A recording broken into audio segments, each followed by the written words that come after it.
Hi, it's Malika, and yesterday I got a lovely message from a friend about juicing and cancer, and basically it's something I really want to share with you all, with the aim of either giving you some guidance, or maybe if you know someone who's going through treatment for cancer, we might be able to help them and assist them in any way. Now, what I found myself replying was that I'm currently on a juicing detox, and so I think that triggered the conversation basically. And there's different levels and different types of juicing, and you just have to look online and you'll see. And it can be a little bit confusing, and sometimes you just don't know where to start or what's appropriate. But I can only talk about my experience and why I chose to do what I did, how I felt, and maybe, my insights basically. So my insights on the juicing and treatment for cancer are that when I was diagnosed, my treatment plan that was put in place for me was that I had to go through chemotherapy. I had 8 rounds of chemotherapy, and I would return for my treatment every 3 weeks. And what happens with chemotherapy is it's extremely toxic. It's not something that is really to be taken lightly. The reality is what it does and what its purpose is to do is to kill off cells that are reproducing themselves quite quickly, in order to either reduce or get rid of those cancerous cells which reproduce extremely quickly. And that's the aim of chemotherapy. The only problem is it cannot tell the difference between the good cells and the bad cells, really, which is why it brings on hair loss, because these are cells that are replenishing and renewing themselves daily, constantly. Our nails, for instance, you'll find that becomes a problem, and your nails usually get very weak and sometimes will blacken, and sometimes even lift off the nail beds, which is not nice at all. Also affects things like, so the chemotherapy also affects things that like your tongue. That's part of our bodies that if you ever bite your tongue, or have a sore, it regenerates and heals itself extremely quickly. So that's something that chemotherapy affects, and therefore there's your tastes change, and there's a lingering taste which isn't great, and you're likely to form mouth ulcers and all sorts going on there.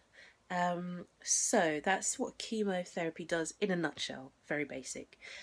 But why I decided to juice whilst on chemotherapy was that I wanted to find a way to just give myself as much goodness, to literally flush out the chemotherapy once I'd received it as quickly as possible, and to give myself added vitamins or minerals and nutrition, because the thing is, the chemotherapy obviously wipes out your immune system, and then takes away your natural ability to cope with minor viruses, or anything, even like a common cold. So that's why I wanted to take on juicing at that time in particular.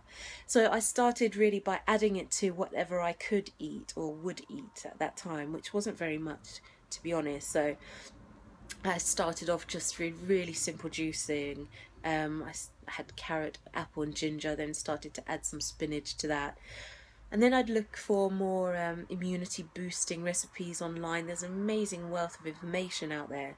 I truly recommend you following Kris Carr, who has an amazing story to share, and is basically she shines a light for green juices, and just check her out. She has amazing recipes, and for anyone who's interested in not nourishing their bodies, or perhaps who also is going through cancer at whatever stage.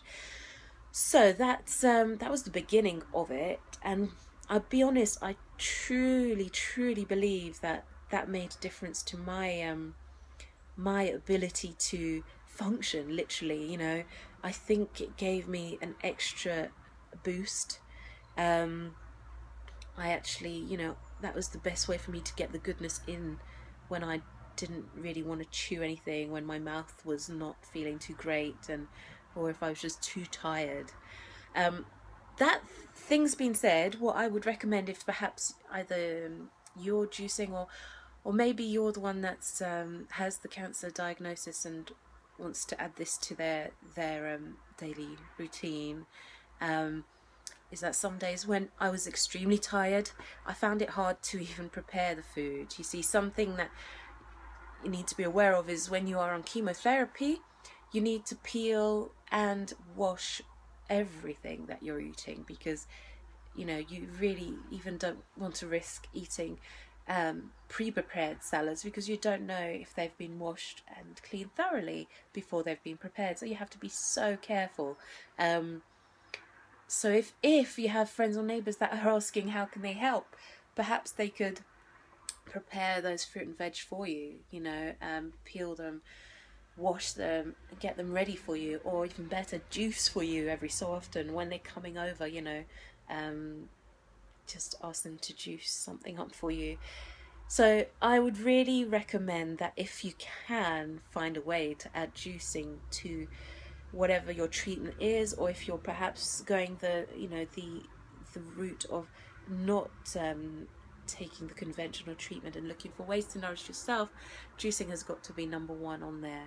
So that's why I believe in juicing, full stop. So I hope that that's helped you in some way. So go check out the internet, look up Kris Carr. She's the don when it comes to juicing and green juices, and she obviously has also lived with this diagnosis and amazing story. So I'd recommend you do that. And also my other recommendation is, if you can help someone to juice, then that might be the best thing to do. Okay, I hope that helps. If you have any other questions, or perhaps you've got some good tips or comments, please share them below this video, or get in touch with me. I'm on Facebook, and I'll post the link for my Facebook page down below as well. Okay, take care, and good luck. Bye.